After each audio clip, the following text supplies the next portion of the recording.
नबी अकरम सल्लल्लाहु अलैहि वसल्लम की विलादत बासआदत के बाद आपके चचा अबू लहब को जब उनकी एक कनीज़ ने आपकी विलादत की खुशखबरी सुनाई तो अबू लहब ने खुशी में उसी वक्त कनीज़ को आज़ाद कर दिया। अबू लहब की कनीज़ का नाम सुवैबा था। फिर 3-4 रोज़ तक आपकी वालदा माजिदा हज़रत आमना ने आपको दूध पिलाया। फिर अबू लहब की आज़ाद करदा कनीज़ सुवैबा ने आपको दूध पिलाया। सुवैबा ही ने आपसे पेशतर आपके सगे चचा हज़रत हमज़ा को भी दूध पिलाया। इसलिए हज़रत हमज़ा आपके रज़ाई भाई भी हैं। हज़रत हमज़ा हज़रत अब्दुल मुत्तलिब के बेटे हैं, जो कि वहीब बिन अब्द मनाफ की बेटी हाला से निकाह के बाद हाला के बतन से पैदा हुए, जिसका वाक़या पहले एक वीडियो में गुजर चुका है। नबी अकरम सल्लल्लाहु अलैहि वसल्लम सुवैबा का बहुत इकराम फरमाते थे। हज़रत खदीजा रज़ियल्लाहु तआला अन्हा से निकाह हो जाने के बाद सुवैबा आपकी खिदमत में हाजिर हुआ करती थी। हिजरत के बाद भी आप सुवैबा के लिए मदीना मुनव्वरा से हदिया भेजते थे। जब मक्का मुकरमा फ़तह हुआ तो आपने सुवैबा और उनके बेटे मसरूफ़ को दरियाफ़्त किया। मालूम हुआ कि दोनों का इंतकाल हो चुका है। सुवैबा के बाद हलीमा ने आपको दूध पिलाया। अरब में ये दस्तूर था कि शुरफा अपने शीरख्वार बच्चों को इब्तदा ही से देहात में भेज देते थे, ताकि देहात के साफ शफाफ आबो हवा में उनकी नशोनुमा हो सके। इसी दस्तूर के मुताबिक हर साल बनी साद की औरतें शीरख्वार बच्चों की तलाश में मक्का आया करती थीं। हलीमा सादिया फरमाती हैं कि मैं और बनी साद की औरतें शीरख्वार बच्चों की तलाश में मक्का आए। मेरे साथ मेरा शोहर और एक शीरख्वार बच्चा भी था। सवारी के लिए एक लागर और दुबली गधी और एक ऊँटनी थी, जिसका ये हाल था कि एक कतरा दूध का इससे ना निकलता था। हम भूख की वजह से रात भर ना सोते।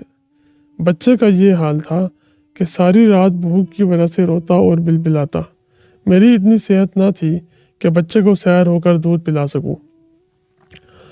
बनी साद की औरतों में कोई ऐसी ना रही जिस पर आप सल्लल्लाहु अलैहि वसल्लम पेश ना किए गए हों, मगर जब ये मालूम होता कि आप यतीम हैं तो फ़ौरन इनकार कर देती कि जिसका बाप ही नहीं उससे खिदमत की उजरत मिलने की क्या तवक्को की जाए।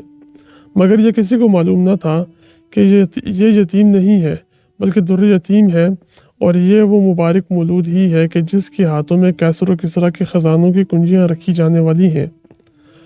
दुनिया में अगरचे इसका कोई वाली और मुरब्बी और ख़िदमत की उजरत देने वाला नहीं, मगर वो रब्बुल आलमीन जिसके हाथ में तमाम ज़मीन और आसमान के बेशुमार ख़जाने हैं, वो इस यतीम का मुतवल्ली और वाली है, और इसकी परवरिश करने वालों को वहम गुमान से ज़ायद उजरत देने वाला है। सब औरतों ने शीरख्वार बच्चे ले लिए, सिर्फ हलीमा खाली रह गई। जब रवानगी का वक्त आया तो हलीमा को खाली हाथ जाना अच्छा मालूम ना हुआ। यकजक गैब से हलीमा के दिल में इस यतीम के लिए नहायत कवी और शदीद तकाजा पैदा हो गया। हलीमा ने अपने शौहर से जाकर कहा, खुदा की कसम मैं ज़रूर इस यतीम के पास जाऊंगी और ज़रूर इसको लेकर आऊँगी। शौहर ने कहा, अगर तू ऐसा करे तो कोई हर्ज नहीं। उम्मीद है कि हक जल्ल शानहू इसको हमारे लिए खैर व बरकत का सबब बनाए। हलीमा इसी बरकत की उम्मीद पर आपको ले आई। अल्लाह ने इसी उम्मीद के मुताबिक उन पर बरकतों के दरवाजे खोल दिए। हलीमा कहती हैं कि इस मौलूद मसूद का गोद में लेना था कि मेरी सेहत इतनी अच्छी हो गई कि मैं इस काबिल हो गई कि अपने बेटे को भी खूब सैर होकर दूध पिलाया। ऊँटनी का दूध दोने के लिए उठे तो क्या देखते हैं कि थन दूध से भरे हुए हैं। मैंने और मेरे शौहर ने खूब सैर होकर दूध पिया। रात नहायत आराम से गुजरी। सुबह हुई तो शौहर ने हलीमा से कहा, ए हलीमा, खूब समझ ले कि खुदा की कसम तूने बहुत ही मुबारक बच्चा गोद लिया है। उस पर हलीमा ने कहा, खुदा की कसम मैं यकीन से कहती हूँ कि अलबत्ता मैं अल्लाह से यही उम्मीद रखती हूँ। अब काफ़िले की रवानगी का वक्त आया और सब सवार होकर चल पड़े। हलीमा भी इस मौलूद मसूद को लेकर सवार हुई। हलीमा की वो दुबली पतली सवारी जिसको पहले चाबक मार मार कर हंकाया जाता था, वो अब तेज़ रफ्तारी से चल रही है। साथ वाली औरतों ने पूछा, ए हलीमा, ये वही सवारी है? वल्लाह इस वक्त तो इसकी शान ही अलग है। इसी तरह हम बनी साद पहुँचे।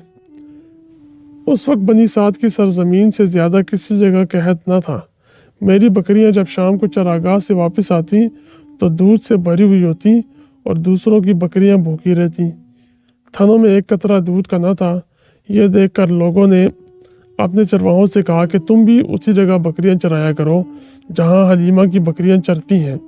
چنانچہ ایسا ہی کیا گیا، مگر اس کا بھی کوئی خاطر خواہ نتیجہ نہیں نکلا۔ حلیمہ کہتی ہیں کہ اللہ تعالیٰ ہم کو اسی طرح خیر و برکت دکھلاتا رہا اور ہم اللہ کی طرف سے اسی طرح خیر و برکت کا مشاہدہ کرتے رہے۔ اسی طرح جب 2 سال پورے ہو گئے تو میں نے آپ کا دودھ چھڑا دیا۔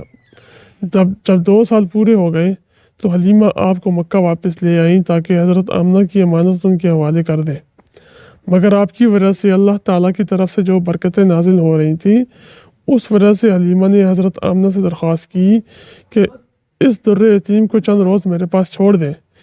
ان دنوں مکہ میں وبا پھیلی ہوئی تھی، حلیمہ کا غیر معمولی اصرار بھی تھا، اس لیے حضرت آمنہ نے حلیمہ کی درخواست منظور کر لی اور آپ کو اپنے ہمراہ لے جانے کی اجازت دے دی۔ حلیمہ آپ کو لے کر بنی سعد واپس آ گئیں۔ چند ماہ گزرنے کے بعد آپ بھی اپنے رضائی بھائیوں کے ساتھ بکریاں چرانے لگے۔